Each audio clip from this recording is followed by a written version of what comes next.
All right, so I just wanted to do this little quick update on my record collection because I haven't done one in a while. Um, First off, I do not buy records to sample.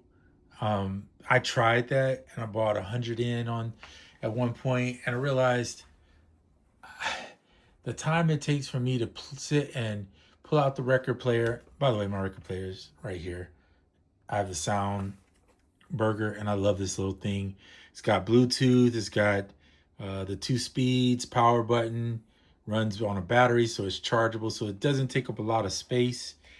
But the time it took me to sit and pull a record out, do all that, just to be able to sample it, just wasn't for me. Didn't do it for me personally.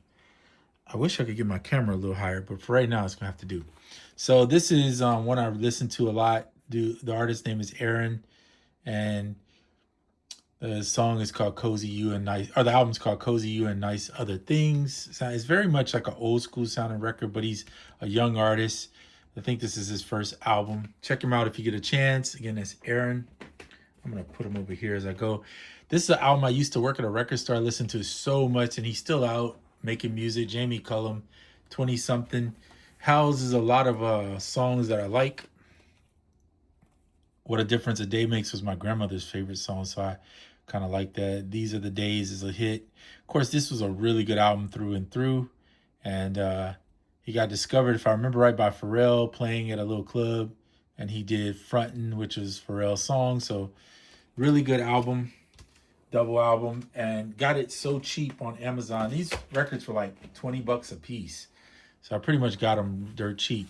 Oh, and by the way, I do use my Eureka. If you guys haven't checked out my video on Eureka, sign up through my link if you can and do some surveys. And that's how I get a lot of these albums for almost free, because I think I had like $10 Amazon on Eureka and for just answering some surveys. And I just use that money towards getting a record and save me some money. Or you can use it for cables. Now, these two albums share the same two artists, Pino Palladino, my favorite bass player, and Blake Mills. Blake Mills is dope too. If you get a chance, check them out. This was the first one they did, which was called Notes with Attachments. And then this is the brand new one that just came out, and it's called That Wasn't a Dream. This one's very unique and kind of abstract in some ways, which I like a lot. And then this one kind of is jazzy, more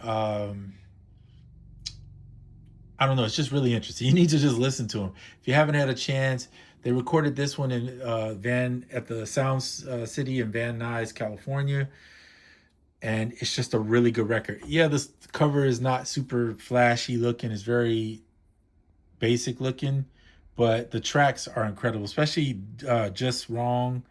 And what was the other one that's my favorite on here? Of course, Notes with Attachment. But they play some interesting stuff on here because there's a poly sax being played with a Boss Super Shifter. I like how they labeled each thing. Like he used the Prophet 5 here, sampled Celeste from the Prophet 5, which is, he's telling you what he's doing. Then they use some different flutes, electronic flutes, and then of course Pino's on the fretless bass. So I like how they put everything on this one. On this one, it's super abstract. He used some interesting guitar stuff on here. This is the tracks. So far, my favorite is Taka and Contour. I like Heatsink. Those are really good. I'll pull this out because I think they put all the information on the inside in here. And this one he did a little different. They didn't really put all the stuff that they played on it, but I mean they do put it, but they didn't put it like the detail like on the first one. But it's cool because it's a different vibe. And there's Pino on the right, and Lord have mercy, why am I forgetting his name? Blake Mills. So anyway, these are the records I've been buying lately. I listen to these records through in and out. I'm listening to them so much. So when I listen to a record and I'll play the record all the way through, and I like really listen to it week after week, like I put these on and play these. I'm keeping the plastic on them as best I can, but I am going to listen to them from the record. Just something different about listening to an actual record. I don't know, it feels different. It reminds me of when I was a child. My dad used to play records. My grandmother played records.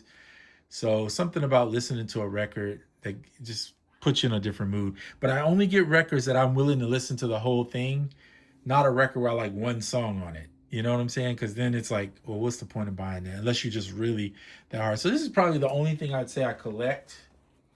And I only, like I said, I probably only have like 20 records total, but they're 20 that I really like.